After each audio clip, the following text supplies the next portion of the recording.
Hi there, my name is Laura Davison. The research paper I chose was Chiropractic Success in Smoking Cessation, and how is it that chiropractics approach helping somebody to quit smoking differently than other practitioners. What I found mostly was that there's a fewer number of people who do smoke that come in to see a chiropractor, and the general consensus about why. This research was done by the Parker University Research Club, was that most people come to a chiropractor not for general health reasons, but mainly for neck and back pain. So they're already health conscious, so there's a lower number of people that smoke that go to see a chiropractor. What I did find that was interesting when I looked on some people who are currently practicing, and I looked on their websites and their program designs, the most interesting thing I found was laser therapy. And they would put lasers on certain acupressure points of the ear, so this is a very painless, easy to do process. And they talked about the reason it helped curb cravings was because they were hitting specific points that fed into the positive feedback loops in the brain. And they compared it to the same effects you have when you smoke nicotine. In the books that I read from the library, they talked about when someone smokes and the nicotine hits their brain, there's an immediate positive reinforcement and a release of dopamine. And that can mask the negative side effects like a sore throat, coughing, tiredness, sickness. So chiropractors now using laser therapy or sometimes acupuncture, and it helps curb the craving because you already have a positive feedback response. You already have a jolt of dopamine coming into your brain, so you don't feel the need to self-dose. One thing I found interesting was regarding the dosage. And one way chiropractors approached getting someone to quit smoking was first having an intake form, asking about their smoking history. How often do you smoke? What types of cigarettes do you smoke? Some have more carcinogens than others.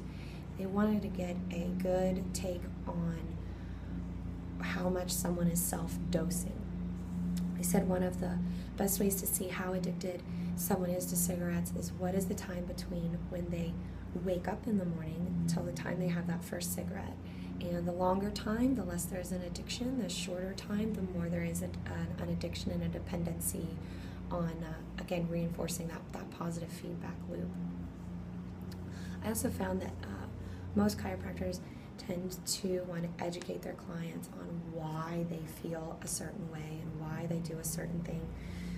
So in the research I found, chiropractors wanted to know, when did you start and why did you start? Was it because it was cool? Did you get really stressed out one day?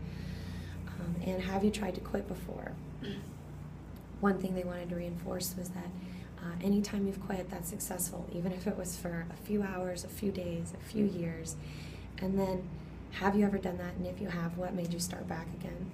And so they really emphasized that everybody has their own personal story about why they started and why they continue to smoke. So everyone's going to need a personal therapy plan. And it was very important to know what the triggers were for each individual person. That way they could design a therapy program around those triggers. For instance, if the trigger was stress, they would recommend things that would de-stress you, for instance, massage therapy. If the triggers were food, like you smoke right after you eat, they would go for some nutritional support. Let's make sure you're getting enough food that it feels good enough just from the food you eat, and you don't feel like after a meal you need to go have a cigarette in order to feel better. The food should make you feel good enough. And of course, chiropractic practitioners are known for the adjustment. The main way they used the adjustment in helping people to stop smoking was to ease the pain that comes from being a smoker. I learned about how smoking is vasoconstrictive, so it constricts all of your blood vessels. So that means you have poor circulation. And one of the ways, some of the research showed that people who smoke have more back pain. So So the more you smoke, the more pain you're going to be in, and chiropractors can give you some relief from that pain with the adjustments and allowing more blood to flow to those parts of the bodies. So that's the biggest thing I learned about how chiropractors help people to stop smoking is they look at the person as a whole, and they educate the person on why it is they smoke. And another thing that was very important to them was, why do you want to quit? Do you want to have children? And the education on that I found very important was that males and females' reproductive systems are affected by smoking.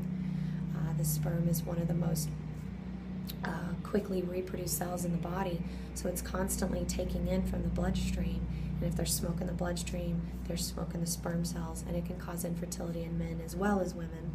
In women, again, not only because of the carcinogens that are introduced into the organs, but also because of the lack of blood flow.